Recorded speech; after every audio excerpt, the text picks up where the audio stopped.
Yeah, so now we're going to cook dinner.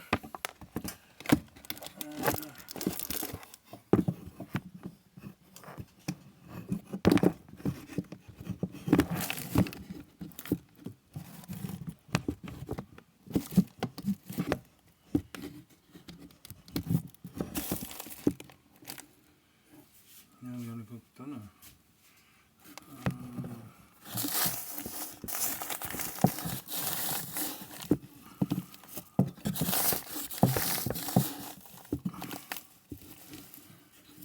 Sorry about all the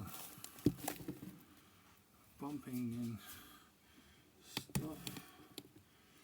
Just don't know the right angle. So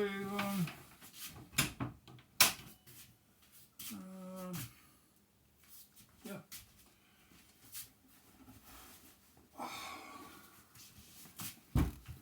Got some vegetables. Young ground pumpkin. Small ones. I picked them. I still got big ones growing in the garden. I'm just culling them out. One como.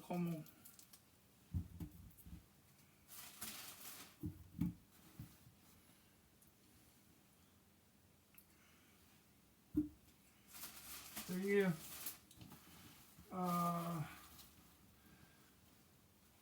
apple cucumbers, just little ones, and silver beet. It's a bit withered at the moment, but it's still from the garden today. Real little one with the flower still attached. It's going to be nice. And I'm actually trying the flowers themselves this time.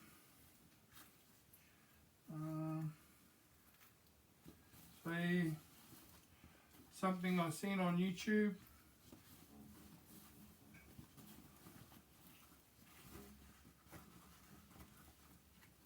Cooking and eating the flowers.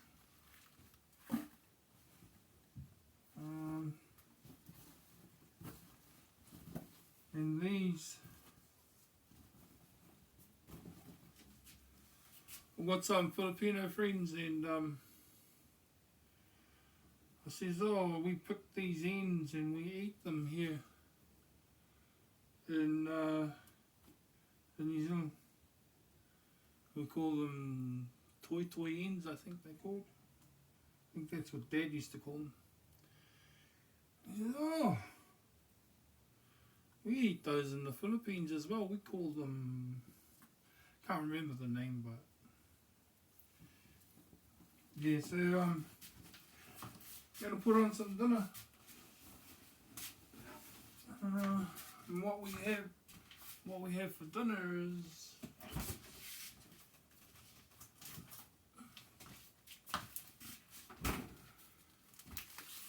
corned beef Silverside. It is actually cheaper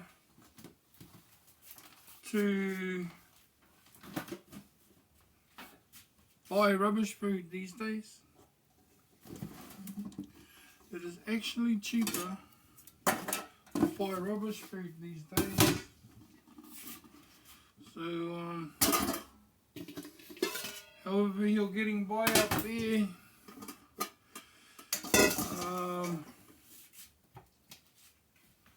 I'm living on $45 a week, and every now and then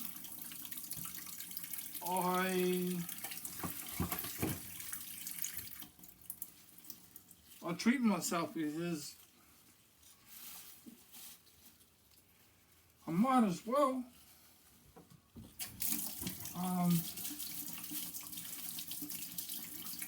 I might as well, because they'll 10, $15 meals a week. They, you're hard to come by these days. You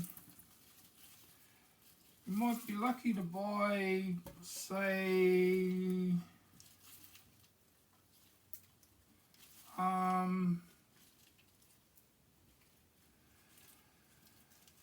packet of chops, $19.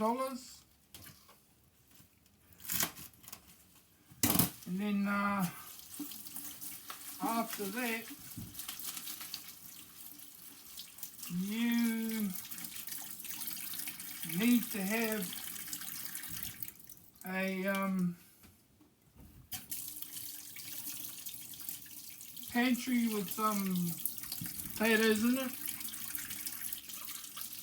and big bag of potatoes, I'd say.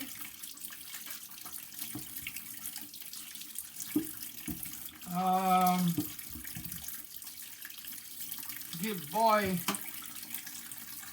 not just for the day or for the week, but for the month. And a veggie garden. A veggie garden.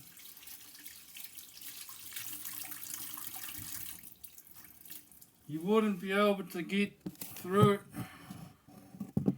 I don't think, without a veggie garden.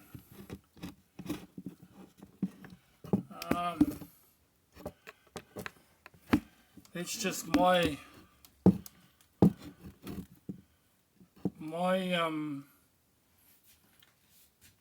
way of thinking about it. So corned beef is salted already, so don't put salt in it, because it'll come out yuck.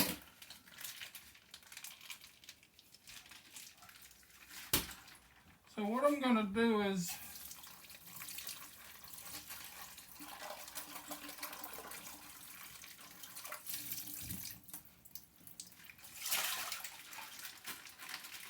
put the meat on first.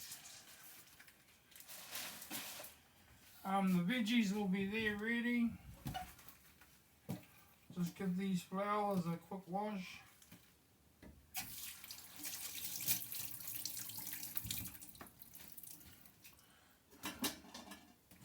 Eat the stalks as well.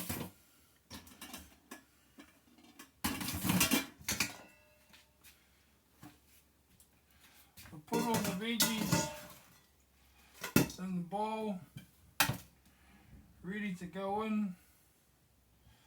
I might just cut these in half. These are beautiful, boiled. Just to cull out the garden. You see too many there. Put these ones in whole. You know, just pick the ones that are young, and there's nothing wrong with them. They're not sour like a plum or apple or peach. Yeah, I might save that for another meal. Eat that within the next couple of days or so. Give these another wash.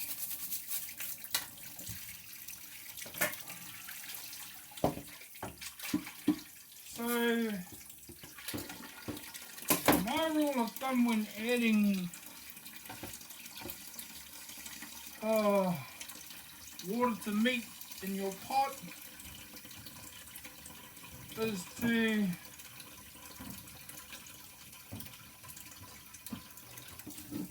just cover the meat. just cover it with water.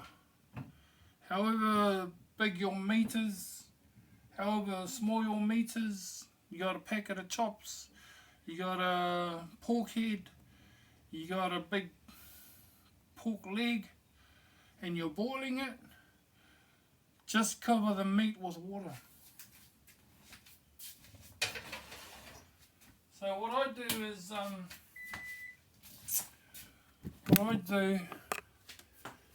I put it on high.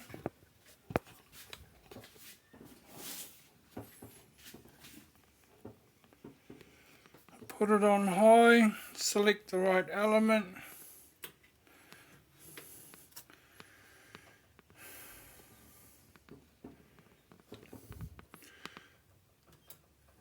I always turn my oven off when I'm finished cooking.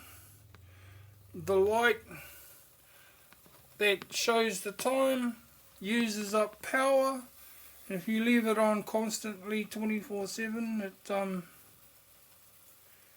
it uses up power, so it's good to switch it off. So now that's on, I'll bring it to the boil, then I'll turn it down to 3 or 4 and let it simmer.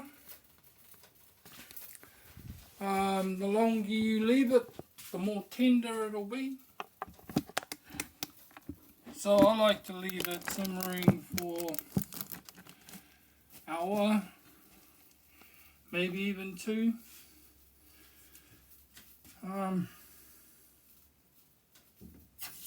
Yeah.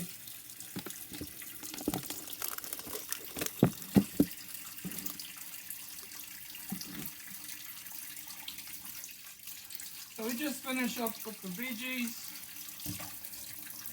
I cooked the Silverside stalks too. Nothing wrong with them. They're good value, good food. You gotta feed the family and you're on a budget. You cook those. You feed your family with them. There's nothing wrong with them.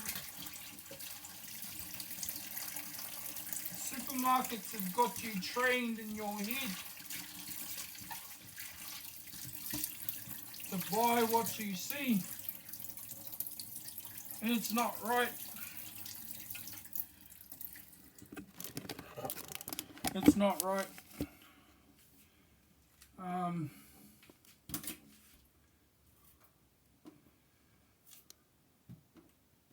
People out there, they wouldn't know how to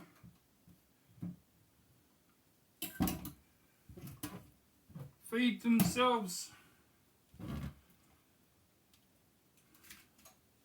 anymore. It's just a dying trend.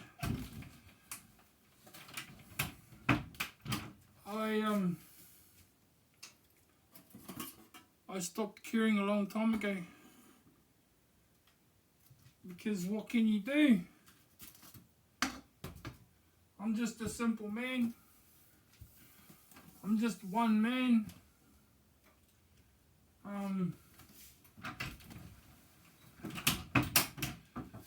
How can I teach the world to feed themselves? And all they buy is ready-made dinners.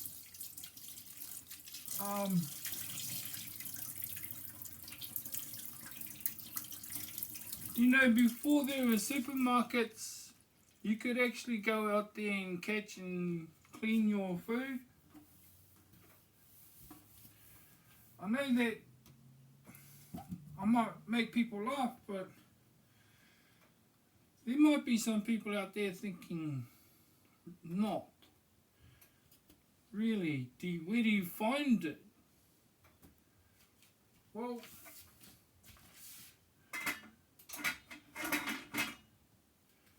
if you stay with me on my channel,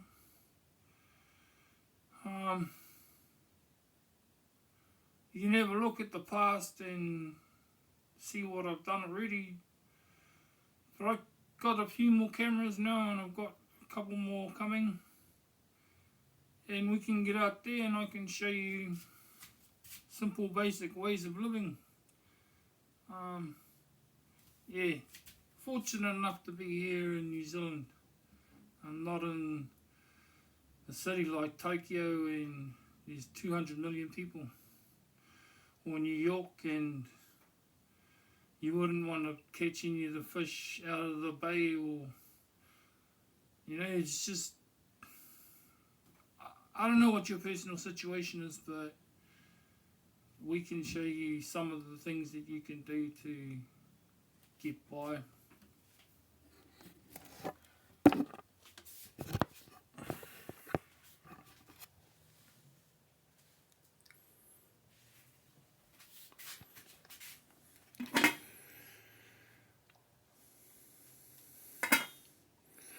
That'll take about 18 minutes. That'll take about 18 minutes to boil. 5 already.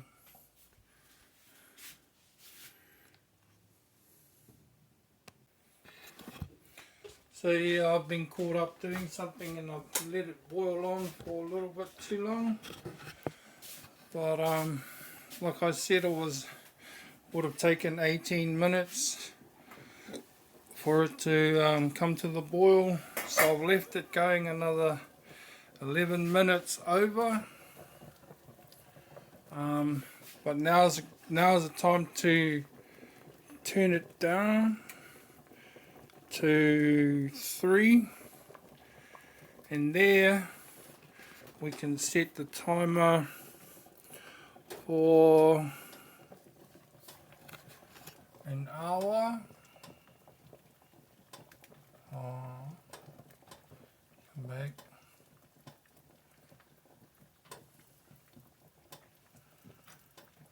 And then we'll check it in an hour's time. So that alarm will go off. Let's come down to the simmer. It's about where you want it for the next hour. That little bit of meat sticking out the water, that doesn't matter too much. You put the lid on and you can come back later and turn it over so that the top gets as cooked as the bottom. Some people call that a pot roast, or we just call it corned beef.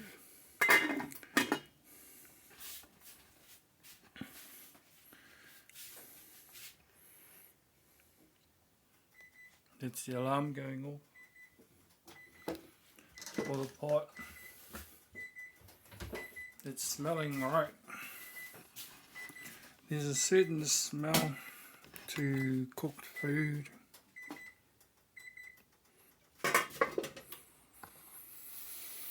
It has an aroma to it. If you cook for yourself often, you can tell that something's cooked and ready just by the smell of it. And obviously you can overcook it, so there's no real big worry about perfection, or what they call perfection. Some call perfect rice, perfect pasta al dente, but myself personally,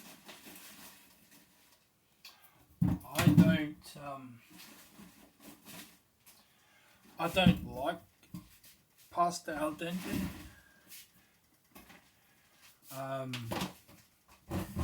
They say it has to have bite, but I don't fall for that.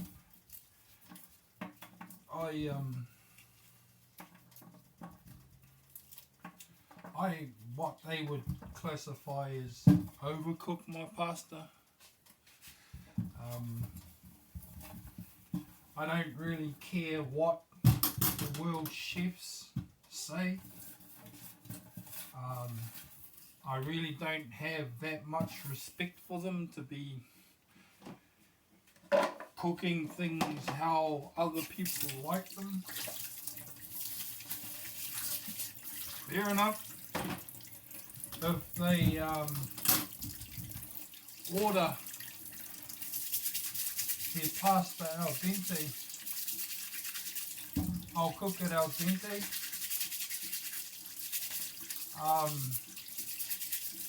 I don't think there's anything called perfect rice. I think cooked rice is cooked rice. I don't think it should have any bite in it at all.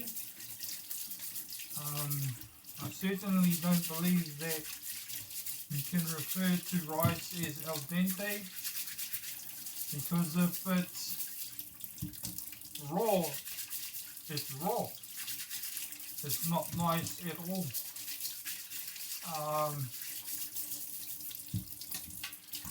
So I'm going to take the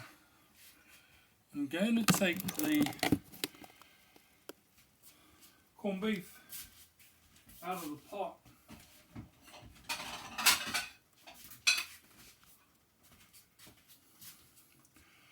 And see what it's like on the plate. See, with the way that fork went in, just the top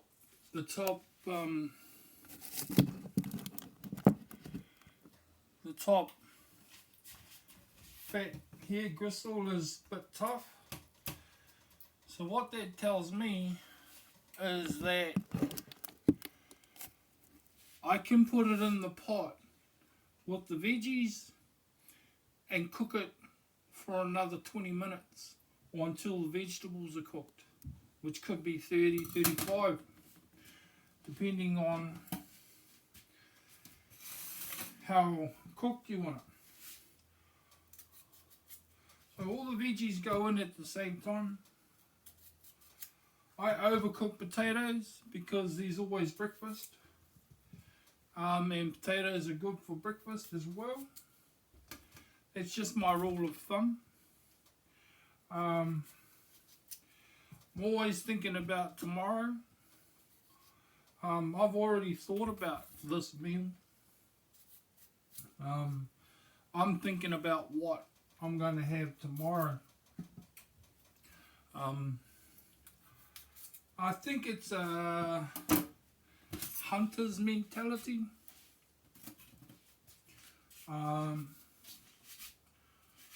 I think it's a farmer's farmer's mentality. So there is a specific order to what I put in the pot first. So it's potatoes at the bottom with the meat. The potatoes get covered with water to ensure that they're cooked properly and all the way through. Then on top of that, I put the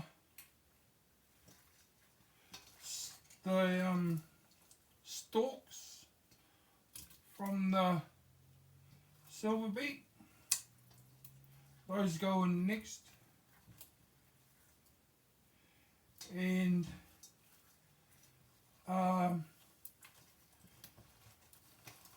it can be the kamokomo and the papapa next, but in order for the kamokomo and the papapa to be cooked, it just needs to be steamed.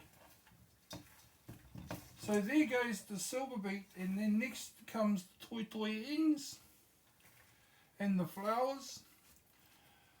The kamokomo can lie with the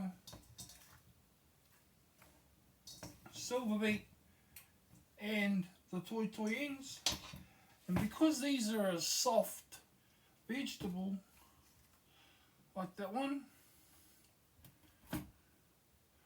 the stalks can be sour, so we'll just cut that off. They'll just sit on top and steam cook, and they'll come out delicious. So once that is on for 30 minutes, I'm going to give it 30 minutes, that'll all settle down.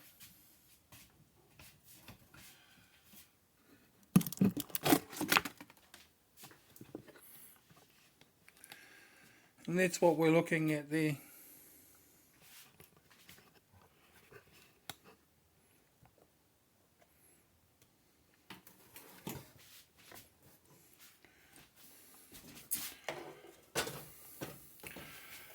So what we'll do is we'll turn it back up to high, bring it back to the boil, and then turn it back down to 3 or 3.5, and then simmer it out for 30 minutes.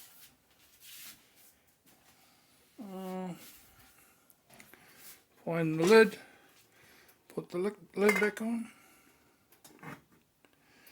Yeah.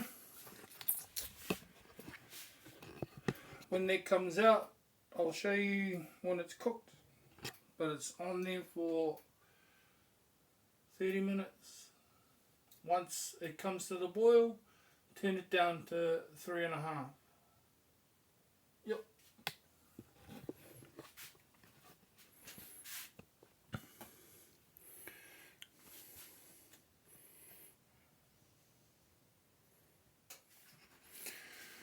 So the pot has been on for a while, and the veggies are cooked. Steam covering the camera lens. So I'm just gonna turn it off now.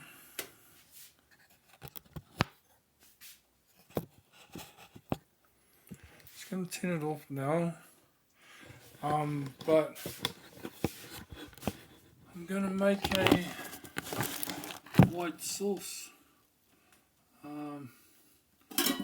which is quite easy. You can put this on the bench now. So all it takes is butter. Turn your element on. It can be turned on to high for now.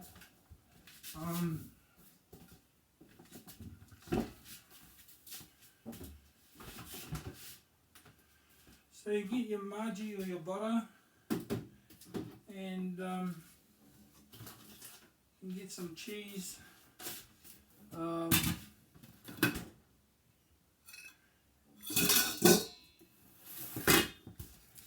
And when the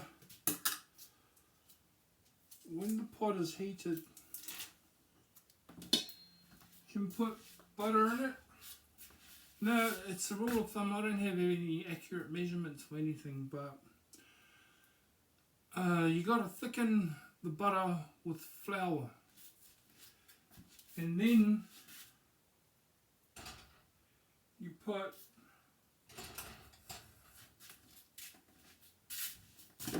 milk in it,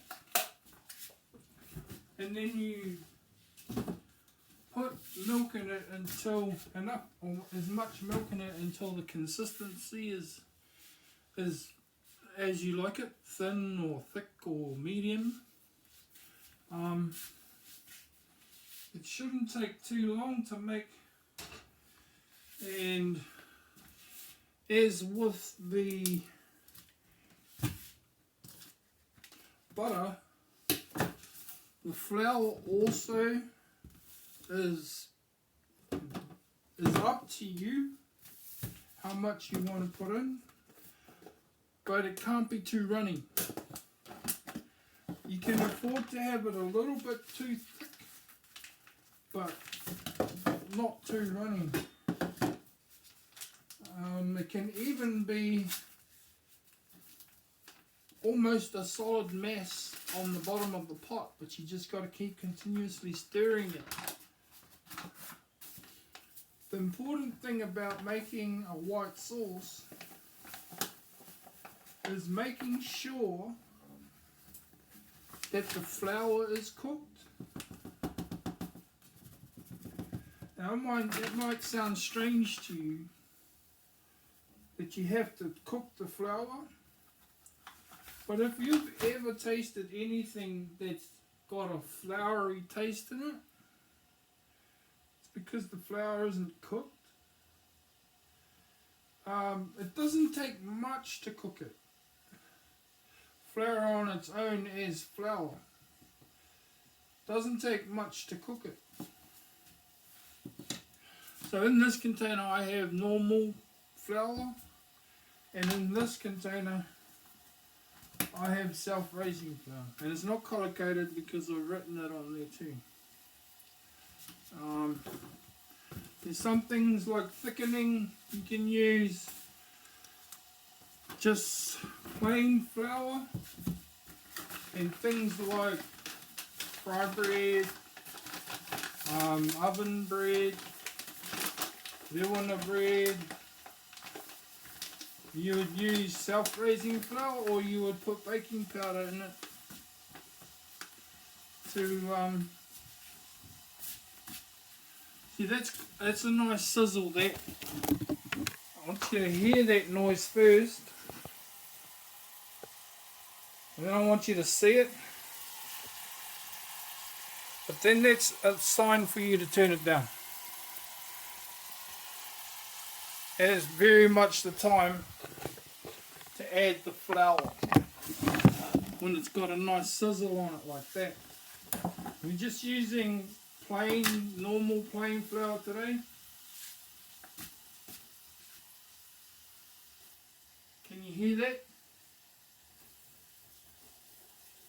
It's still sizzling, but it's more bubbling now. You see how the flour grabs the butter? It holds the butter. But as long as it's sizzling like that, we might have enough flour in there. But you keep stirring it. I think we need a little bit more. That's just my rule of thumb. A little bit more.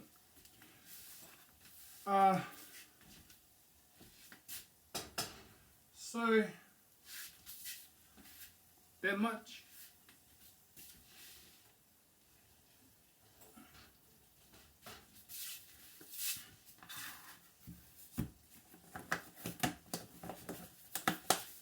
We'll put our containers away. And I'll show you what it's like now. It's still got bubbles in it, which is good. But you can move it around freely, like the butter is acting as a grease and it's keeping the flour off the base of the pot. So we can let that sizzle for a little while and let the flour cook so that it doesn't come out all floury.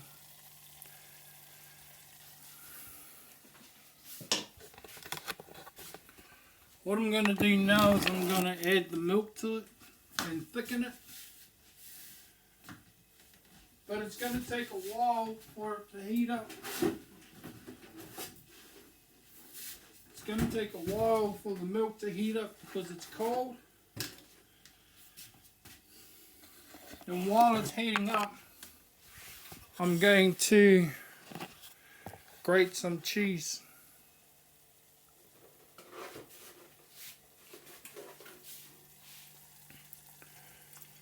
Just add some milk.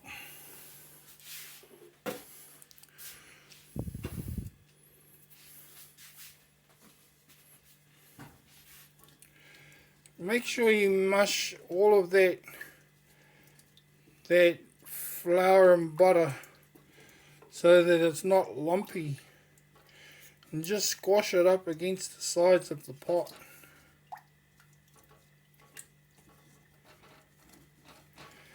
And really mix it in well with that cold milk. I haven't got that much vegetables, but I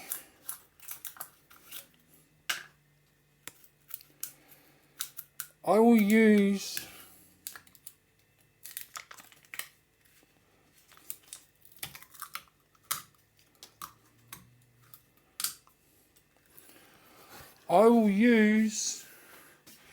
the rest of it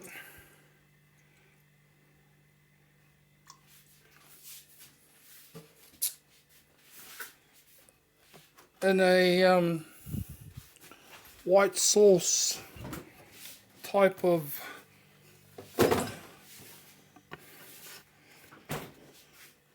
bubble and squeak. And I'm kind of getting the feeling that I might have to add some more flour in there. I will wait till that boils, and then we will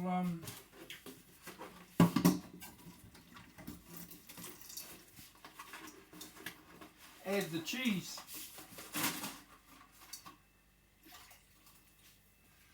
Just to get rid of that last bit of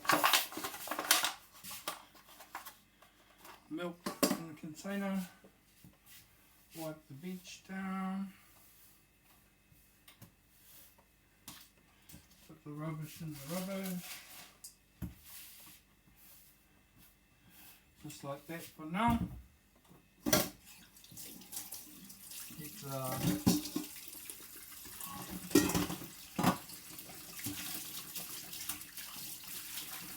Get the flour off the dishcloth so that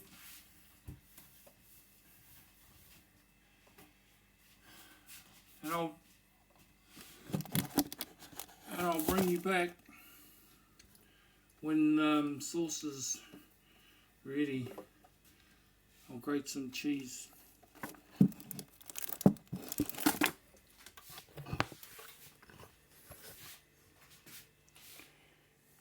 It's quite amazing the chemical reaction flour has to water. But that's about the consistency I want it. I've just added some thickening to it, which is just plain flour and water. And it's behaving more like a sauce now. As you saw before, it was too runny. It's got some lumps in there. So you just squash those up against the side of the pot and work your way around the pot. Yeah, it won't hurt for it to be a little bit gluggy. I'm a cook, I'm not a chef. I take whatever's in the cupboard, whatever's in the freezer, and I make a meal out of it. So I'm not trying to be your master chef. I'm just trying to cook a feed out of what I've got. Veggies out of the garden. Lucky to have a corned beef, and others call it a pot roast. So that's the cheese that I'm going to put in. I'm going to put that in now, and that'll help it thicken up a little bit more.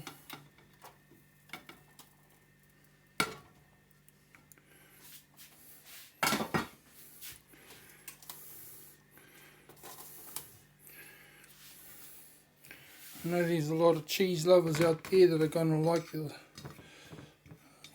like seeing that. Every little bit.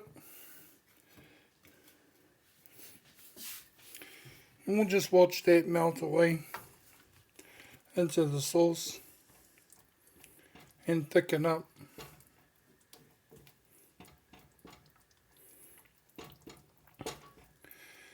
can put salt and pepper in there, but honestly, there's enough salt in the cheese.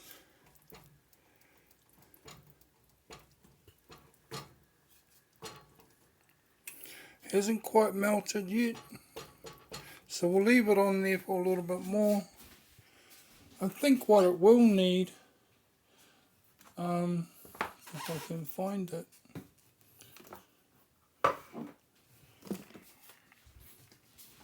is some pepper.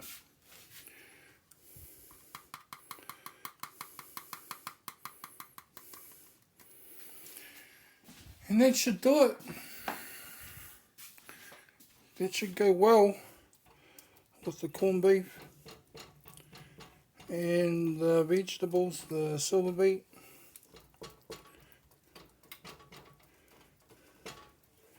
And the rest of it.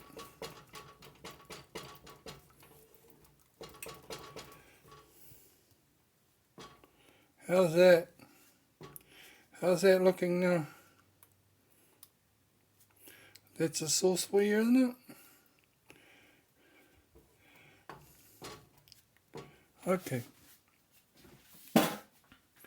So I'll bring you back when we plate it up. So I'm about to plate up. Got my vegetables out of the pot. Same pot cooking. Less dishes. Cook everything in the same pot.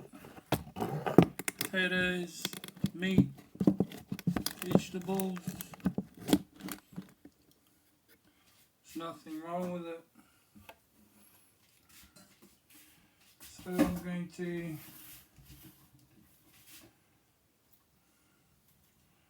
slice the Silverside up. Corned beef, otherwise known as. And I don't mind my slices nice and thick.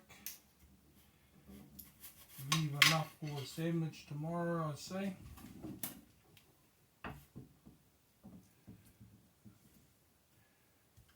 You might be out there saying, oh, you like your corned beef, your pot roast sliced nice and thin. It's not me. I like nice big thick slices.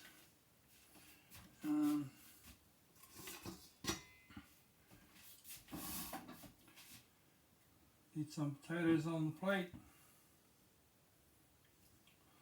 Love potatoes. Always reminds me of the potato famine in Ireland.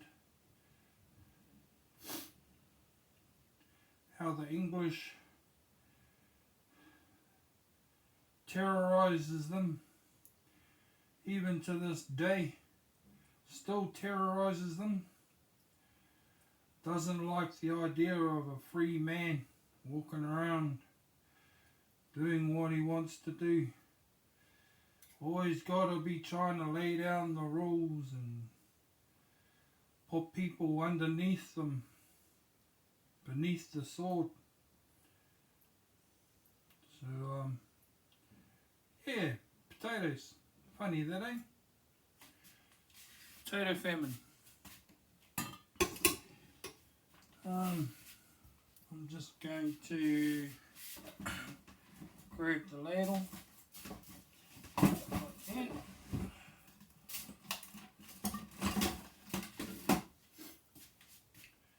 And I'm going to pour it, or put it on my vegetables. A little bit more on my potatoes.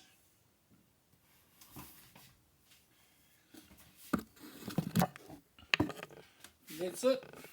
It's me having a feed, maybe a couple of pieces of bread. All good.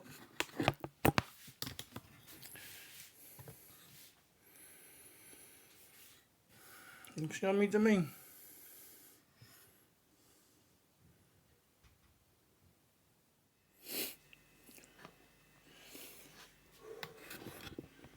That's all I can handle.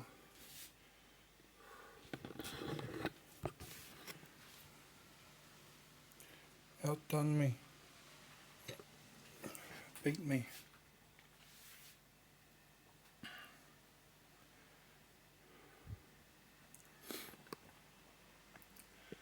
potatoes for fry up or hot chips, and some more potatoes in there.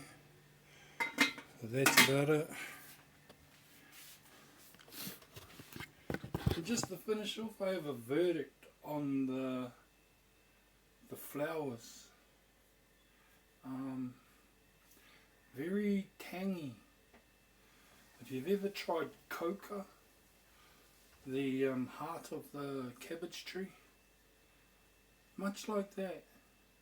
If you didn't have any coca around and you wanted that tang in your food, cut those flowers off the pumpkin or the komokomo. It's about the same. But I'd say cook them separately and leave them in a pile by themselves. Don't spread it out and mix it with the other veggies, with the silver beet or cabbage or whatever you've got. It'll be like better to pick it. And those are the flowers there.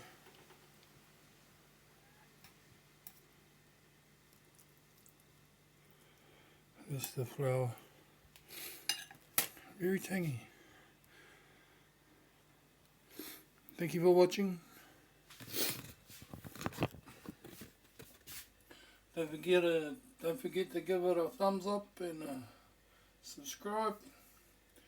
Helps my world go around. Appreciate it very much. See you.